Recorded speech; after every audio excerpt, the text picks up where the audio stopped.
This video continues on with our trig calculus, but this time we're looking at integration.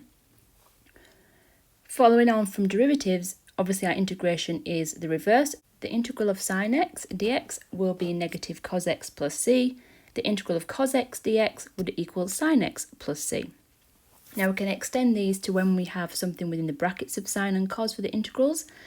And when we do that, we have 1 on a, which is the value in front of the x, do the integral of the sine on the cos, keep the bracket the same, and then plus c.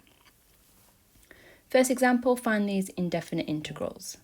A, the integral of 2 cos x dx. As it's just an x after the cos, it's quite a simple integral. We don't need to do anything with the 2 because it's just a constant that's multiplied. We just need to do the integral of cos x, which is sine x. So the integral would just be 2 sine x, and then remember our plus c. B, the integral of sine 3x minus 5 dx. So now we need to do the rule here that's at the top of the screen now. So it'll be negative 1 on a, so it'll be negative 1 on 3. A is the value in front of the x, which in this case is 3. Integral of sine is cos, and then the 3x minus 5 stays the same and be plus c. And the final one, 4 cos 4x. Similar idea as the last one. This first 4 here we can just leave as it is because it's just 4 multiplied by the function. And then we can do the integral of cos 4x, which will be 1 on 4. Integral of cos is sine 4x plus c, and then 4 times a quarter is just 1. Therefore our answer will be sine 4x plus c. Example 2, integrate 2 sine 3x plus cos of 4x plus pi. And integrate 2 sine 3x plus cos 4x plus pi. To work this out, we can do the integral of each part separately because they're separated by a plus. Integral of 2 sine 3x. 2 stays, sine 3x. Be negative. Remember, when we integrate sine, it becomes negative, so it'll be negative 1 on 3 cos of 3x plus cos of 4x plus pi. Integral of cos is sine, and we'll have 1 on 4 sine, and then the bracket stays the same. Plus c, and then just simplify.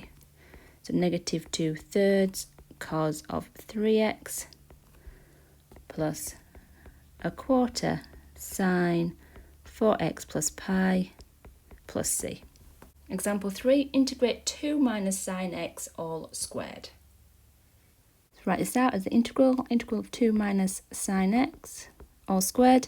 Easiest way to do this one would be to get rid of the squared, so expand our brackets, which will give us the integral of 4 minus 4 sine x plus sine squared x. Now with the sine squared x, there is another identity that we can use if we have something like that, which is that actually equals 1/2 minus 1/2 cos 2 theta. And if it was the other way around, it was cos squared x, that equals 1/2 plus 1/2 cos 2 theta. So just another couple of identities there you can use.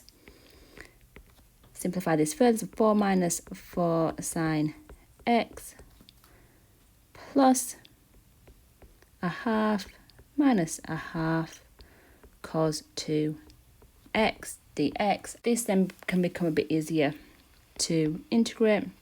Still going to simplify because we can simplify the 4 and the plus 1/2, which will give us 9 on 2 minus 4 sine x minus 1/2 cos 2x dx. Now we can do our integral. Now because we are subtracting the minus 4 sine x from 9 on 2, 9 on 2 is not just a constant, we need to integrate that. That will become 9 on 2x. Minus 4 sine x will become plus 4 cos x minus a half cos 2x. This is where the half just stays as it is because it's multiplied by the cos. So it'll be minus a half multiplied by cos 2x. Integral be a half sine of 2x plus c, and then simplify. 9 on 2x plus 4 cos x minus a quarter sine 2x plus c. Example 4, integrate these three. Now with these, you're going to be finding you're going to have to be doing integration by substitution. If you're not sure on that, go back and practice some of those before you maybe attempt some of these questions. What I'm going to do is, first one, we're going to make u equal to cos x, because the derivative of u is negative sine x, and we have sine x above, so now we can do our substitution. So it'll be the integral of u is cos x, so it'll be u cubed multiplied by sine x. We have negative sign here, so this would be negative, and then that would be du dx, which will give us the integral of negative u cubed du. Remember the dx's cancel. Now the integral of u cubed is really easy. Be negative a quarter u to the power of 4 plus c, and then we can just put u back in. So negative a quarter cos to the power of 4x plus c. B is another substitution. U, this time we're going to make u sine x. Du dx then is just cos x, nice and easy. So our integral with cos x is du on dx over sine x, which is u, which will just leave us with 1 on u du. Integrate 1 on u, which will give us ln of u plus c, and then we just put u back in, so the ln of sine x plus c. Part C, x to the power of 4 cos of x to the power of 5 plus 3. Once again, another substitution. This time our u will be x to the power of 5 plus 3. Derivative of u will be 5x to the power of 4. Now remember here, we don't have the 5 out the front, so we need to counteract that with the fifth. So this will be the integral of 1/5 of du dx, because 1/5 of du dx would just give us x to the power of 4, multiplied by the cos of u. This will leave us with an integral of 1 on 5 cos u du. Do our integral of this, 1 on 5 sine of u plus c, put u back in, so 1 on 5 sine of x to the power of 5 plus 3 plus c. Example 5, we have some definite integrals here. Just remembering how to do those. We do square brackets, do the integral of 3 sine x, which would be negative 3 cos x, from 0 to pi on 6. Put the top value in first, we want negative 3 of cos pi on 6 minus a negative 3 of cos of 0. Cos of pi on 6 is root 3 on 2, the negative 3 multiplied by root 3 on 2. Cos of 0 is just 1, this will end up with plus 3. And so we can leave our answer like that. If you want to make it as one fraction, you can do, it's your choice, which would make it negative 3 root 3 plus 6 all on 2. But the answer before would be fine. Part B, the integral of cos x sine squared x dx between pi on 4 and pi on 2. You need to recognise here it's a substitution. The u will equal sine x, and so du dx would equal cos x.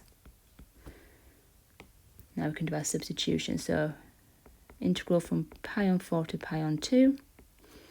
Cos x is now du dx. Sine squared x will become u squared dx.